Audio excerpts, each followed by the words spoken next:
മാധ്യമം പോഡ്കാസ്റ്റ്. മാധ്യമം editorial 2025 December 25 വ്യാഴം. ഇലക്ട്രൽ ബോണ്ട് സംവിധാനം സുപ്രീം കോടതി റദ്ദാക്കിയിട്ടും രാഷ്ട്രീയ പാർട്ടികൾക്ക്, പ്രത്യേകിച്ച് ബിജെപിക്ക് ലഭിക്കുന്ന കള്ളപ്പണത്തിന്റെ ഒഴുക്ക് തടയാൻ സാധിച്ചിട്ടില്ല എന്നതിനെക്കുറിച്ചാണ് ഇന്നത്തെ എഡിറ്റോറിയൽ. വ്യവസ്ഥാപിത അഴിമതികൾ നിലയ്ക്കുന്നില്ല. 2024 ഫെബ്രുവരി 15 ഇലക്ട്രൽ ബോണ്ട് സംവിധാനം ഭരണഘടനാ വിരുദ്ധമെന്ന് ചൂണ്ടിക്കാട്ടി സുപ്രീം കോടതി റദ്ദാക്കിയത്. രാഷ്ട്രീയ പാർട്ടികൾ കേന്ദ്രീകരിച്ചുള്ള കള്ളപ്പണം ഒഴുക്ക് തടയാനെന്ന വ്യാജേന ഒന്നാം മോദി സർക്കാർ കൊണ്ടുവന്ന ഇലക്ട്രൽ ബോണ്ടിനെ തുടക്കം മുതലേ ജനാധിപത്യ സമൂഹം സംശയത്തോടെയാണ് നോക്കിയിരുന്നത്. അതിന് അടിവരയിടുന്നതായിരുന്നു ചീഫ് ജസ്റ്റിസ് DY ചന്ദ്രചൂഡിന്റെ വിധിന്യായം.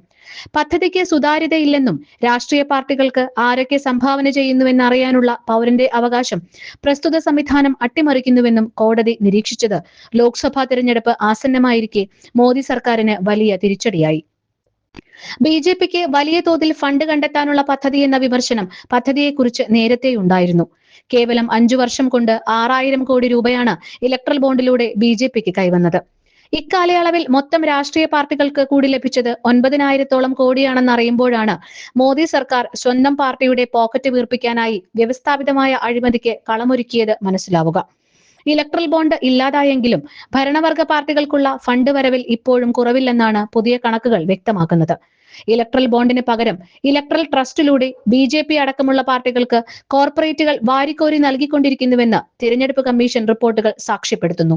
2024-2025 സാമ്പത്തിക വർഷത്തിൽ വ്യക്തികളും കോർപ്പറേറ്റുകളുമായി ബിജെപിക്ക് 6088 കോടി രൂപ സംഭാവനയായി നൽകിയെന്നാണ് ദിവസങ്ങൾക്ക് മുൻപ് കേന്ദ്ര തിരഞ്ഞെടുപ്പ് കമ്മീഷൻ അറിയിച്ചത്. തൊട്ടുമുൻപത്തെ സാമ്പത്തിക വർഷത്തിൽ അഥവാ ഇലക്ട്രൽ ബോണ്ട് നിലനിന്നിരുന്ന കാലത്ത് ഇത് 3965 കോടി രൂപയായിരുന്നു. അഥവാ സുപ്രീം കോടതി ഇടപെട്ട് തിരഞ്ഞെടുപ്പ് ബോണ്ട് റദ്ദാക്കിയിട്ടും പാർട്ടി ഫണ്ടിലേക്ക് 53% അധിക വരവാണ് രേഖപ്പെടുത്തിയിരിക്കുന്നത്. കോൺഗ്രസ് ഉൾപ്പെടെയുള്ള 12 പ്രതിപക്ഷ പാർട്ടികൾക്ക് ഇതേ കാലത്ത് ആകെ കിട്ടിയത് 1343 കോടി മാത്രമാണെന്നും ഈ കണക്കുകളോട് ചേർത്ത് വായിക്കേണ്ടതുണ്ട്. ഇന്ത്യൻ രാഷ്ട്രീയത്തിൽ കോർപ്പറേറ്റുകൾ നടത്തുന്ന ഇടപെടലുകൾ എല്ലാവർക്കും ബോധ്യമുള്ള കാര്യമാണ്. തിരഞ്ഞെടുപ്പുകളിലും ഭരണതലത്തിലും അവരുടെ സ്വാധീനവും ശക്തിയും ചില സന്ദർഭങ്ങളിലെങ്കിലും വാർത്തയും വിവാദവുമായി ഉയർന്നു കേട്ടിട്ടുമുണ്ട്.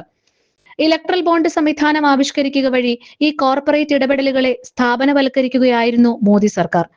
ആര് ആർക്കൊക്കെ എത്ര പണം നൽകിയെന്ന് പൗരജനങ്ങൾക്ക് അറിയാൻ കഴിയാത്ത വിധം ഭരണചക്രം നിയന്ത്രിക്കുന്നവർക്ക് പിന്നിലുള്ള വൻ ശക്തികളെ അജ്ഞാതമാക്കി നിലനിർത്തുന്നതായിരുന്നു ആ സംവിധാനം.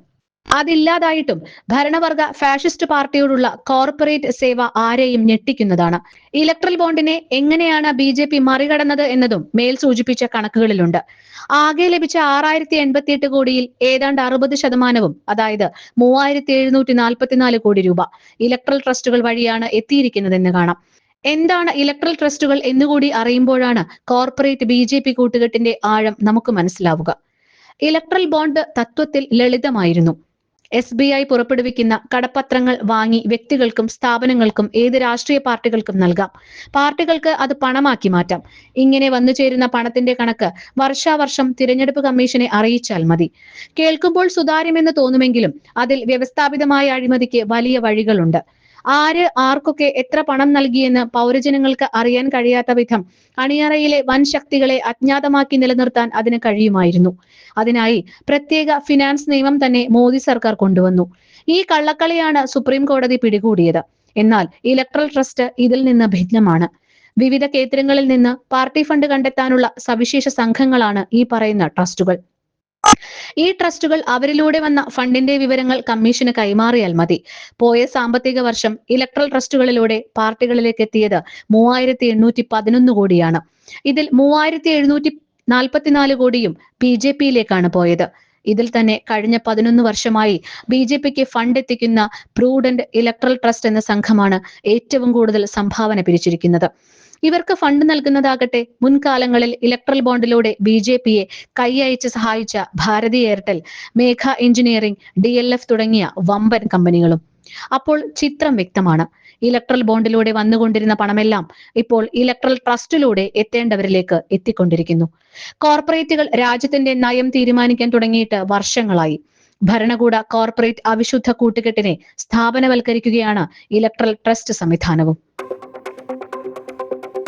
മാധ്യമം പോഡ്കാസ്റ്റ്.